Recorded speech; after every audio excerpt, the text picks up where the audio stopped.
Hello and welcome to the 100 Indie Artists Project. This is a music project designed for and by independent artists to help you firstly get to know some of the incredible musicians in your community, as well as get to know some insights and some tools that you can take on board with your own musical marketing journey. Tell us about who you are as an artist and your background. Hi, my name is Millie. I perform under the stage name Mouk. I am a sapphic, neurodiverse Greek-Australian songwriter with a focus on authenticity and relatability and healing and, belonging, I suppose. I write pop rock music and focus on catchy tunes, I suppose. I want to start songwriting for other people as well. I think that's going to be my big thing. I started music a couple of years ago when I realized that was really what I wanted to do. I think growing up I didn't have, it wasn't really an option because there was so much of a focus on stability.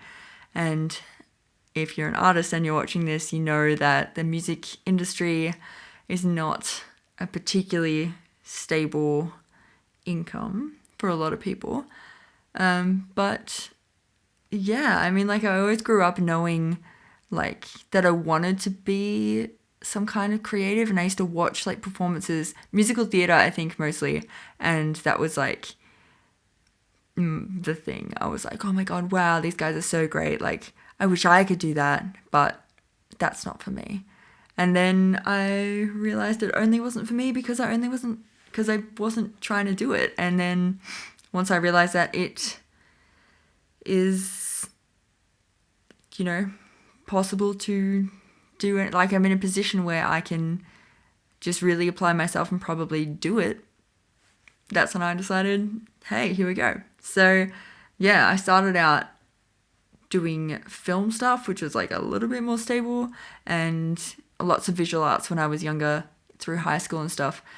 And I think that's come in super duper handy when it comes to music, because half the game is the marketing, right? You can make great tunes, but you got to get them out there and people got to hear them. And visual art is a huge part of that because a lot of it is social media. What musical projects are you working on right now?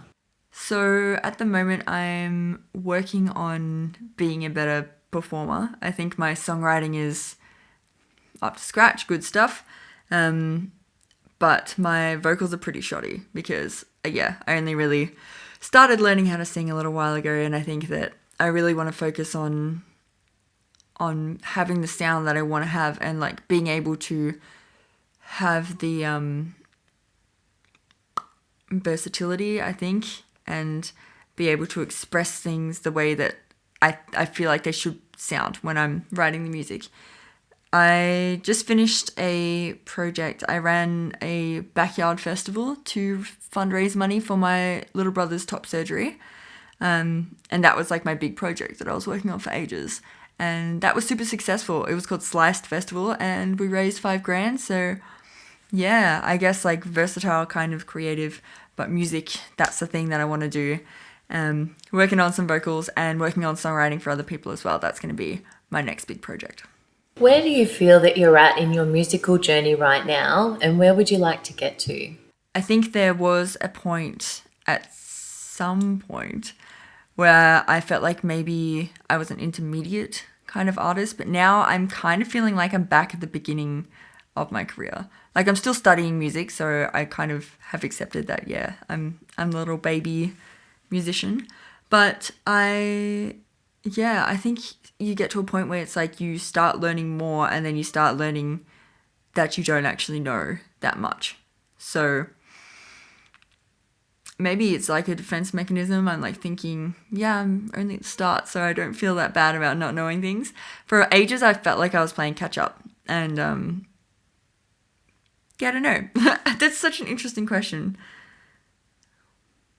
I think I'm at the beginning, and I like to dream big. I'm an ambitious person, and I think I see myself making a career out of it because I don't really have an option, because if I don't do this, I'm not going to be happy. So just going to keep trying until I get there. I'm going to be touring one day and writing music for people all over the world. Hopefully they'll be singing my songs.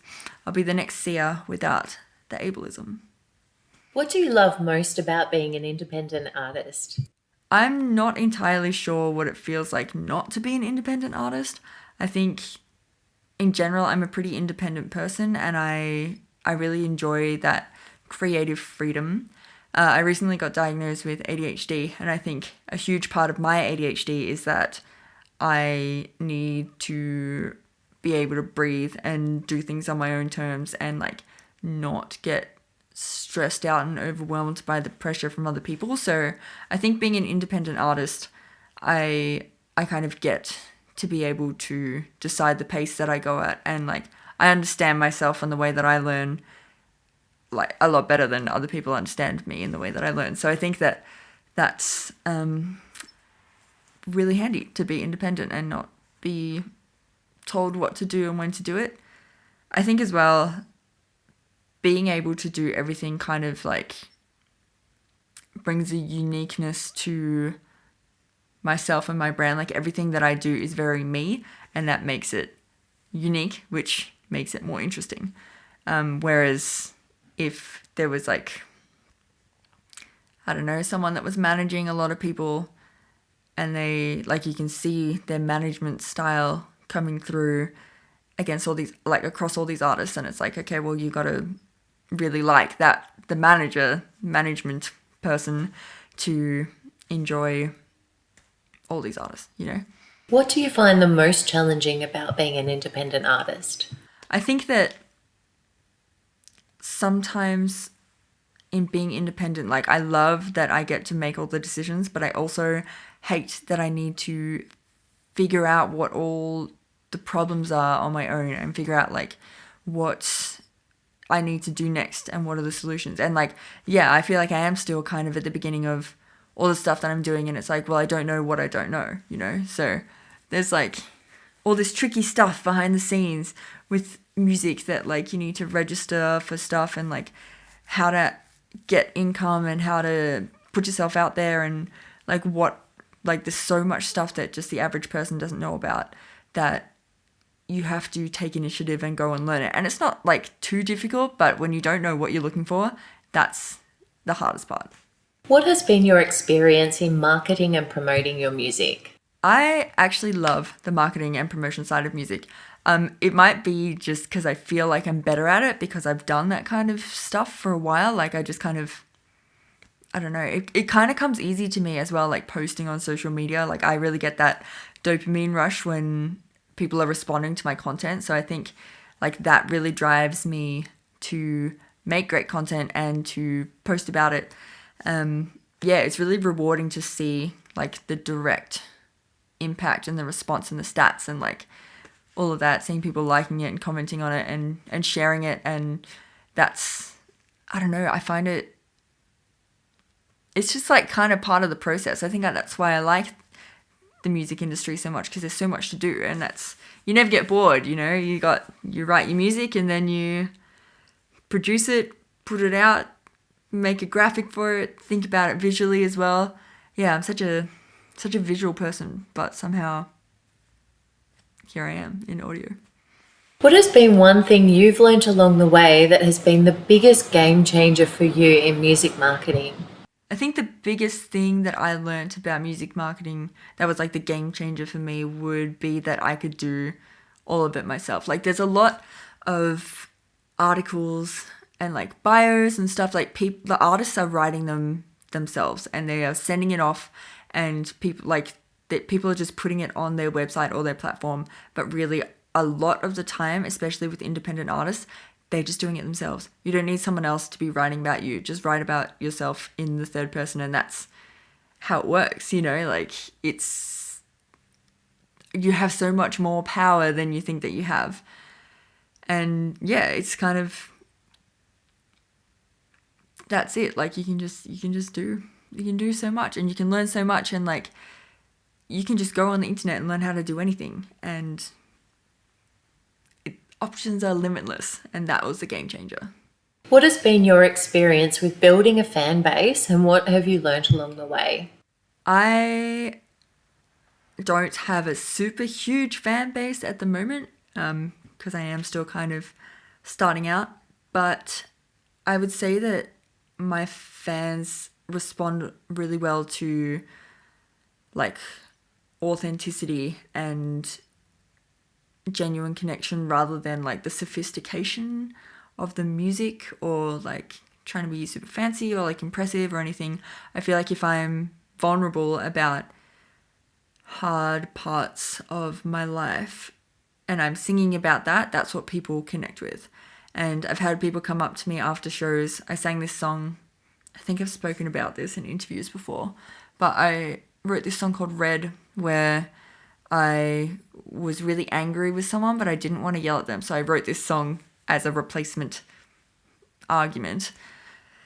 And yeah, it's about like kind of being ashamed of being angry.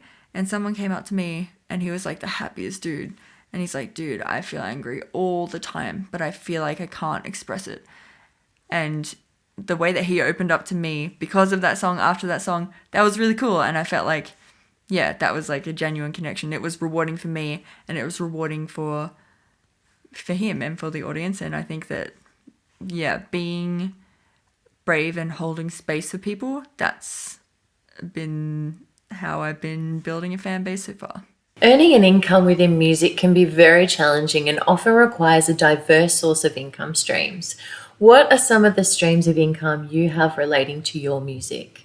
So I'm still kind of learning about the income streams. At the moment, I know that we use APRA AMCOS, so registering your music online or the songs that you've written, and then when you play them or other people play them, you get the royalties from the venue's music licensing stuff. That is one way. Obviously, music streaming on Spotify and Tidal, which is the good one, YouTube, all of that. Making money through your gigs, that's a big one as well. Though I find like as you're starting off, it's not super great.